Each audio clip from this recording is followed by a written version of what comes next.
కాకర్ల సురేష్ తమ్ముడిని, కాకర్ల సునీల్. నేను అమెరికాలో ఉంటాను. నేను PhD వరకు చదువుకున్నాను. అమెరికాలో వ్యాపారం చేస్తున్నాను. సురేష్ నేను ఇద్దరం అన్నదమ్ములం. మేమిద్దరం కలిసి వ్యాపారం చేస్తుండేవాళ్ళం. ఆయనేమో మీకు సొంత జన్మభూమికి సేవ చేయాలని చెప్పి అమెరికాలో మంచి జీవితం వదులుకొని ఇక్కడికి వచ్చేసాడు. మీ అందరికీ తెలుసా సంగతి. గత 2 సంవత్సరాలుగా మా family trust, Kakarla charitable trust ద్వారా అనేక సేవా కార్యక్రమాలు చేస్తున్నాడు. ఆయనకి జీవితంలో ఈ సేవ చేయడం ఒకటే తృప్తినిస్తుందని ఇక్కడికి వచ్చేసాడు. అయ్యా, మీ అందరికీ చెప్తున్నాను, నేను మా అన్న అని నేను చెప్పట్లేదు. కాకర్ల సురేష్ నాకు అన్న, బెస్ట్ ఫ్రెండ్, నా గైడు, ఫిలాసఫరు అన్నీ. ఒక 40 సంవత్సరాల నుంచి ఆ వ్యక్తిని చూసిన వాడిగా చెప్తున్నాను. ఇంతకన్నా మంచి వ్యక్తి మీరు ఎతికినా ఎక్కడ దొరకడయ్యా. దయచేసి అర్థం చేసుకోండి. బంగారం లాంటి జీవితం వదులుకొని ఎర్ర టెండలో కష్టపడి పనిచేస్తున్నాడు. మీరు గత 40 సంవత్సరాలుగా ఇక్కడ ఒక కుటుంబానికి అధికారం ఇచ్చారు. మేకపాటి కుటుంబానికి అధికారం ఇచ్చారు. 40 సంవత్సరాల్లో ఏమైనా అభివృద్ధి చెందిందా? మన ఉదయగిరి నియోజకవర్గం ఏమన్నా అభివృద్ధి చెందిందా? సరే, మీరు ఇంకొక 5 సంవత్సరాలు అధికారం ఇస్తే ఏమన్నా అభివృద్ధి చెందుద్దా? 40 సంవత్సరాల్లో చేయలేని అభివృద్ధి ఇంకొక 5 సంవత్సరాలు ఏమైనా చేస్తారా? ఒక్కసారి ఆలోచించండి. నేను 3.5 నెలల నుంచి ఈ ప్రాంతంలో కలిగి తిరుగుతున్నాను. ఎన్నో గ్రామాలు తిరిగాను, ఎన్నో గడపలు దొక్కాను. ఇక్కడ నేను చూసిన అభివృద్ధి ఏంటంటే, కొత్త రకంగా కేసులు ఎలా పెట్టుకోవాలి, 75 ఏళ్ల ముసలాయన మీద రేప్ కేసు ఎలా పెట్టాలి, మహిళని రేప్ చేసినట్టు కేసు ఎలా పెట్టాలి, సొరకాయ దగ్గర మొదలైన కేసు మర్డర్ కేసు దాకా ఎలా వెళ్ళాలి, ఇది ఇక్కడ జరుగుతున్న అభివృద్ధి. 21వ శతాబ్దంలో మనం అందరం చాలా చాలా బాధతో ఆలోచించాల్సిన విషయం ఇది. 21వ శతాబ్దంలో ఉన్నాం మనం. 175 కిలోమీటర్ల వైశాల్యం ఉన్న ఉదయగిరి నియోజకవర్గంలో తినడానికి మంచి హోటల్ లేదు. ఎవరైనా పక్క జిల్లా నుంచో లేకపోతే పక్క నియోజకవర్గం నుంచో మన గ్రామానికి ఎక్కడికైనా వస్తే భోజనం చేయడానికి మంచి హోటల్ లేదు. ఎందుకు లేదు ఒకసారి ఆలోచించండి. అంటే ఇక్కడ ఉన్న ప్రజలు హోటల్కి వెళ్ళి మంచి భోజనం తినే స్తోమత కూడా లేకుండా పోయింది ఇక్కడ ప్రజలకి. ఆ స్తోమత ఎప్పుడు వస్తుంది? మన ప్రాంతానికి 4 కంపెనీలు వచ్చి మన ప్రాంతంలో 4 ఉద్యోగ అవకాశాలు పెరిగినప్పుడు, ప్రజలు ఇక్కడ నెలకు 30,000 40,000 జీతం ద్వారా సంపాదించుకుంటున్నప్పుడు వాళ్ళు హోటల్కి వెళ్తారు, తింటారు, లేకపోతే సినిమాకి వెళ్తారు, ఏదో చేస్తారు.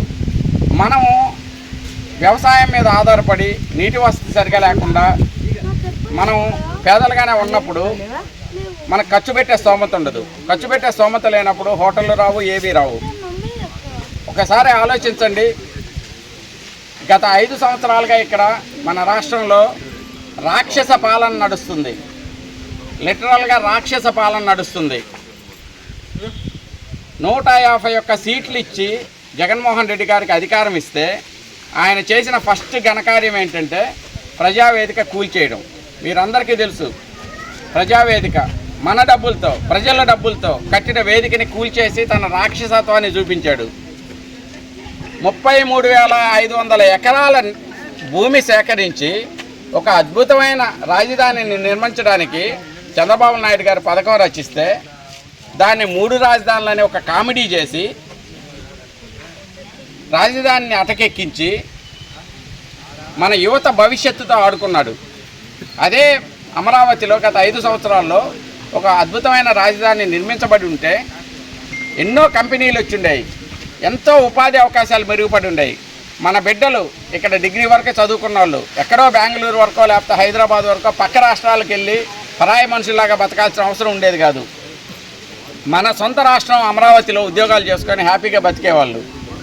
ఇప్పుడు మన సొంత రాష్ట్రంలో ఎక్కడైనా మన ఇంట్లో బిడ్డ ఈరోజు ఉదయగిరి నియోజకవర్గం నుంచి మన బిడ్డ వెళ్ళి సొంత రాష్ట్రంలో ఎక్కడైనా ఉద్యోగం సంపాదించుకునే పరిస్థితి ఉందమ్మా ఈరోజు.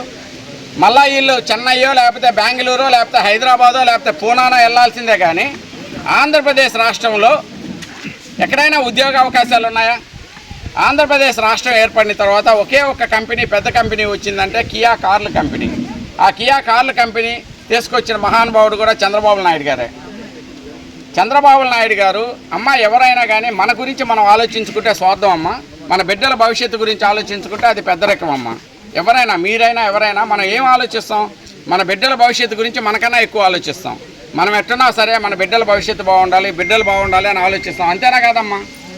చంద్రబాబు నాయుడు గారు 20 సంవత్సరాల ముందు, రాబోయే 20 సంవత్సరాల్లో మన బిడ్డల భవిష్యత్తు ఎలా ఉండాలి, మన బిడ్డల భవిష్యత్తు బాగుండాలంటే ఏం ఫెసిలిటీస్ రావాలి, ఎలాంటి ఉద్యోగ అవకాశాలు రావాలి అని ఆలోచించి ఒక అద్భుతమైన నగరం హైదరాబాద్ని ఒక అద్భుతమైన నగరంగా తీర్చిదిద్దారు. హైదరాబాద్లో ఈరోజు చూస్తుంటే అమెరికాలో న్యూయార్క్ నగరం కూడా హైదరాబాద్ నగరంలాగా లేదు. అంత గొప్ప నగరం నిర్మిస్తే ఈరోజు ఎన్నో కోట్ల మందికి ఉపాధి వస్తుంది అక్కడ. మనం తెలంగాణ రాష్ట్రం నుంచి విడిపోయి ఆంధ్రప్రదేశ్కి విడిపోయినప్పుడు మనం నవ్వుకున్నాం, వీళ్ళు అసలు ఎట్లా పాలించుకుంటారో, వీళ్ళకి ఏం తెలుసో, పాపం అన్యాయం అయిపోతారని. అందరూ 10 మంది కూర్చుంటే మనం ఇట్లా అనుకునేవాళ్ళు. నేనేమో నిజమే అనుకున్నా. అప్పుడు తీరా చూస్తే వాళ్ళు బంగారంగా ఉన్నారు. వాళ్ళు హైదరాబాద్ తీసుకున్నారు, బ్రహ్మాండంగా ఆదాయం వస్తుంది, వాళ్ళు పుష్కలంగా ఉన్నారు. నాశనం అయిపోయింది ఎవరంటే ఆంధ్ర వాళ్ళే. ఒకసారి ఆలోచించండి అమ్మా, మన రాష్ట్రంలో ఎక్కడ పడినా కల్తీ మద్యం. ఓకే, మీ ఇంట్లో ఎవరైనా మందు తాగే వాళ్ళు ఉంటే కల్తీ మద్యం, లివర్ పోతుంది, ప్యాంక్రియాస్ పోతుంది, 3,000. ఓకే అమ్మా, 2019 తర్వాత మీ ఇంట్లో ఎవరైనా ఒక క్వార్టర్ రోజు మద్యం తాగే భర్త లేకపోతే కొడుకో లేకపోతే తమ్ముడో ఎవరైనా ఉంటే వాళ్ళ మీద 5 సంవత్సరాల్లో దోచుకోబడ్డ మొత్తం 2,55,000 రూపాయలు. మద్యం ధర పెరగడం వల్ల వాళ్ళ దగ్గర దోచుకోబడ్డ సొమ్ము అక్షరాల 5 సంవత్సరాల్లో 2,55,000 రూపాయలు.